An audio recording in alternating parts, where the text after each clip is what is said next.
சீருடை அணியாமலும் தமிழ் பேச தெரியாதவர்களும் தன்னை மத்திய வருவாய்த்துறை இன்கம் டேக்ஸ் என்று சொல்லிக்கொண்டு நான் இருக்கும் பகுதிகளில் முற்றுகையிட்டு காலை விமானங்கள்லாம் புரட்ட பிறகு நான் 11 மணிக்கு அங்கு செல்ல முடியாது என்ற பிறகு அவர்கள் கலைந்து போகிறார்.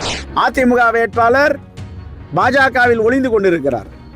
பாஜகவுடைய ஆதரவு இருக்கிறது. ஆகையால் அவருக்கு தொந்தரவு கிடையாது. அவங்க தலைவர்களுக்கு அச்சுறுத்தல் கிடையாது. அவங்க ஜனநாயகமாக நடமாடுறாங்க. நாங்கள் ஜனநாயகத்தில் நடமாட முடியுதா?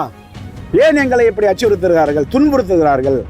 பெட்டுகளை கிழிப்பது, அவருக்கு போடுற சாலெல்லாம் தூக்கி ரோட்டில் போடுறது, இது எந்த ஊரில் நடக்குது அநியாயம்? காட்டு தர்பார் ஆட்சி நடத்தி கொண்டது பாஜக. கடப்பை மனோகரன் வீட்டில் எதுக்கு இந்த அவங்க வயசான அம்மா இருக்காங்க, வயதான அம்மா 80 வயசுக்கு மேலே உள்ளவங்க, அவங்க வீட்டில் போயிட்டு எதுக்கு அச்சுறுத்தணும்?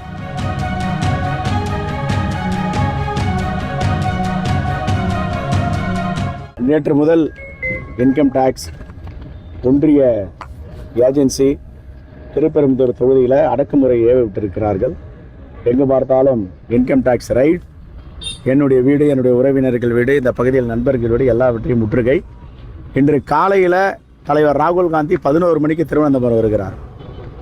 நான் இன்று காலையில் திருவனந்தபுரம் செல்ல வேண்டும். 4 விமானங்களில் ஏதாவது மதுரையோ தூத்துக்குடியோ திருவனந்தபுரமாக போகலாம் என்று திட்டமிட்டிருந்தோம்.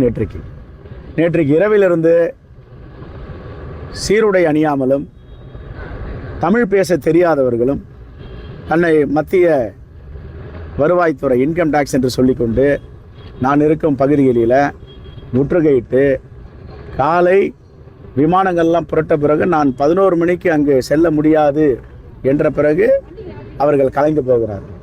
இது என்ன அநியாயம்? இது என்ன வேடிக்கை? ஜனநாயகம் இருக்கிறதா இல்லையா இந்த நாட்டில்? நான் ஒரு வேட்பாளர், நான் சுதந்திரமாக வாக்கு சேகரிக்கணும். நான் ஒரு காங்கிரஸ் கட்சியின் மாநில தலைவர், எங்களுடைய நாடாளுமன்றத்தின் எதிர்க்கட்சி தலைவர், இந்த தேசத்தின் முகமாகவும் குரலாக இருக்கின்ற ராகுல் காந்தி வருகிறார். ஒரு மாநில தலைவராக நான் தான் அதை ஏற்பாடு செய்ய வேண்டும். நான் தான் குளச்சலுக்கும் நாங்குநேரிக்கும் சங்கரன் கோவிலுக்கும் ஸ்ரீவைகுண்டத்துக்கும் அழைத்து செல்ல வேண்டும். நான் அவருடன் சென்று அதை ஏற்பாடு செய்யக்கூடாது என்று என்னை முடக்குவது எந்த விதத்தில் நியாயம்? ஜனநாயகத்தின் மீது நம்பிக்கையுள்ள மக்கள் எல்லாம் இதை வேடிக்கை பார்த்து கொண்டிருக்கிறார்கள். தலைவர் ராகுல் காந்தி தமிழ்நாட்டுக்கு வருவது உங்களுக்கு பிடிக்கவில்லையா? இல்லை மாநில தலைவரான நான் அதை ஏற்பாடு செய்ய வேண்டாம், தடுக்க வேண்டும் என்று நீங்கள் முயற்சி செய்கிறீர்களா? எங்களை கட்டி போட முடியாது. எங்களை நீங்கள் யாரும் அச்சுறுத்த முடியாது. அச்சமில்லை அச்சமில்லை என்று எங்கள் முப்பாட்டன் பாடிக்கு வைத்துக் கொண்டிருக்கிறார். நாங்கள்லாம் அதை உள்வாங்கி இருக்கிறோம். ஆகவே இதை வன்மையாக கண்டிக்கிறோம். சுதந்திரமாக வேட்பாளர்கள் நடமாட வேண்டும். வேட்பாளர்களுக்கு பணியாற்றும் தலைவர்கள் சுதந்திரமாக அவர்கள் வாக்கு சேகரிக்க வேண்டும். ஏன் எங்களுக்கு இந்த பிரச்சனை? அதிமுக வேட்பாளருக்கு ஏன் இந்த பிரச்சனை இல்லை? அதிமுக வேட்பாளர் பாஜகவில் ஒளிந்து கொண்டிருக்கிறார். பாஜகவுடைய ஆதரவு இருக்கிறது. ஆகையால் அவருக்கு தொந்தரவு கிடையாது. அவங்க தலைவர்களுக்கு அச்சுறுத்தல் கிடையாது. அவங்க ஜனநாயகமாக நடமாடுறாங்க. நாங்கள் ஜனநாயகத்தில் நடமாட முடியுதா? ஏன் எங்களை இப்படி அச்சுறுத்துகிறார்கள், துன்புறுத்துகிறார்கள், வேதனைப்படுத்துகிறார்கள் சோதனை என்ற பேரில்? இது படப்பையா மனோகரன் வீட்டில் அவர் தான் பிரச்சாரத்துக்கு ஏற்பாடு பண்ணுறார். அவர் வீட்டில் 6 மணிக்கு போனவங்க 10:11 மணி வரைக்கும் பீரோவை ஒடிப்பது, கட்டையை ஒடிப்பது, பெட்டுகளை கிழிப்பது, அவருக்கு போடுற சாலெல்லாம் தூக்கி ரோட்டில் போடுறது, இது எந்த ஊரில் நடக்குது அநியாயம்? காட்டு தர்பார் ஆட்சி நடத்தி கொண்டது பாஜக. ஏதாவது குழப்பம் ஏற்படுத்தலாமான்னு முயற்சி செய்கிறாங்க. எங்களை அப்படிலாம் பாஜக ஒன்றும் அடக்கிவிட முடியாது, ஒடுக்க முடியாது. நீங்கள் எங்களை அடிக்கடிக்க நாங்கள் எழுந்து நிற்போம். அதுதான் பதில்.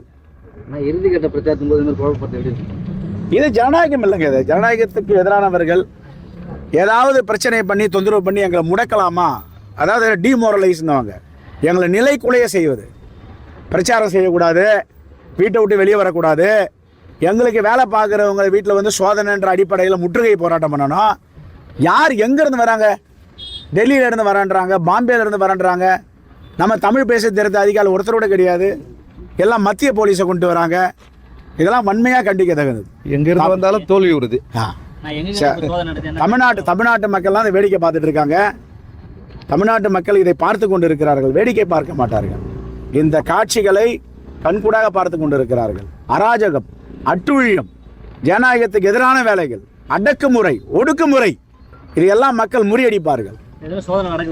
எல்லா இடத்துலும் நடந்துட்டு இருக்கு. எங்கேயும் கைப்பற்றலை, அச்சுறுத்தல் தான். நாங்கள் என்ன வச்சிருக்கோம் எங்ககிட்ட கைப்பற்றதுக்கு?